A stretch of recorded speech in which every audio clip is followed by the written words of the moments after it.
नमस्ते, मैं बीना किचन से बोल रही हूँ। आप सभी लोगों को हार्दिक स्वागत। तो उम्मीद करती हूँ आप अच्छे होंगे, सुरक्षित हो। हमेशा की तरह कमेंट बॉक्स में हर हर महादेव जरूर लिखना, क्योंकि एकादशी है 19 तारीख को। उदया तिथि को देखते हुए 19 तारीख को अजय एकादशी का व्रत रखा जाएगा, क्योंकि आज ही 19 तारीख है।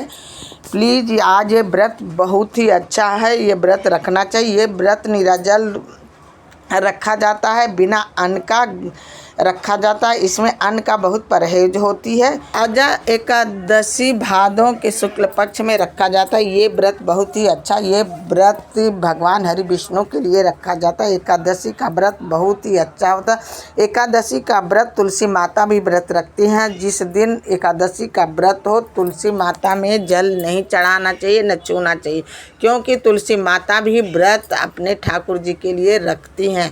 इसलिए दूर से ही प्रणाम करना चाहिए, दूर से ही पूजा पाठ करना चाहिए। इन तुलसी में जल चढ़ाने से एकादशी के दिन उनकी व्रत तुलसी माता की खंडित हो जाती है।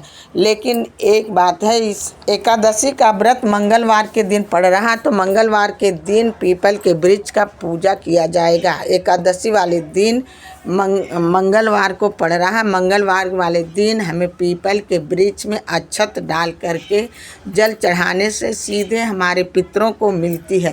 तो इसलिए भादों के महीना वाला ये एकादशी बहुत ही अति उत्तम है। इस दिन हमें भगवान हनुमान जी का भी पूजा करना चाहिए, पीपल के वृक्ष का पूजा करना चाहिए, तुलसी जी का पूजा करना चाहिए बिना छुए हुए, क्योंकि एकादशी वाले दिन हमें सुबह नहा धो करके शुद्ध विचार हो करके हरि विष्णु का पूजा किया जाता है।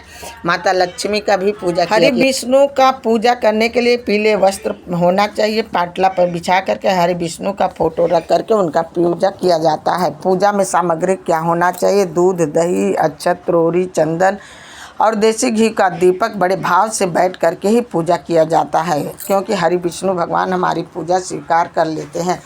जो लोग एकादशी का व्रत रखते हैं उनके घर में अन्न धन की कोई कमी नहीं रहती है। बड़ी खुशियाँ के साथ उनके घर में खुशी आती है।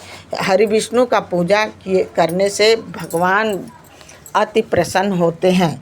हरि विष्णु का पूजा किया जाता है। एकादशी वाले दिन हमें किसी को अपशब्द नहीं बोलना चाहिए, भजन कीर्तन करना चाहिए। भजन कीर्तन करने से हमारे घर में सुख शांति होती है। तो इसलिए हमें एकादशी के दिन हमें ये सब कार्य करना चाहिए।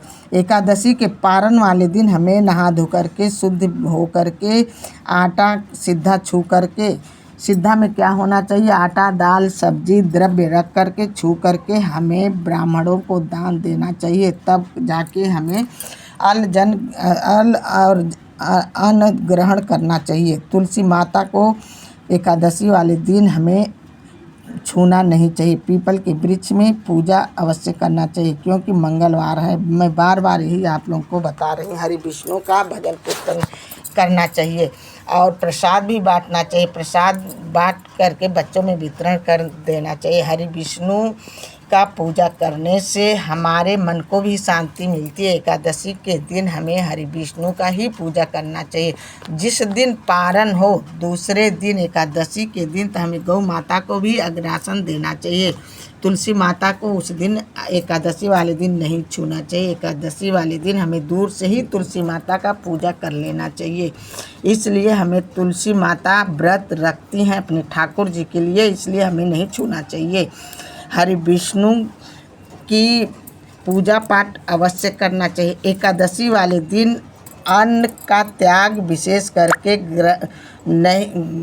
अन्न का त्याग कर देना चाहिए। फल फूल पर रहना चाहिए। एकादशी वाले दिन हमें वृक्ष का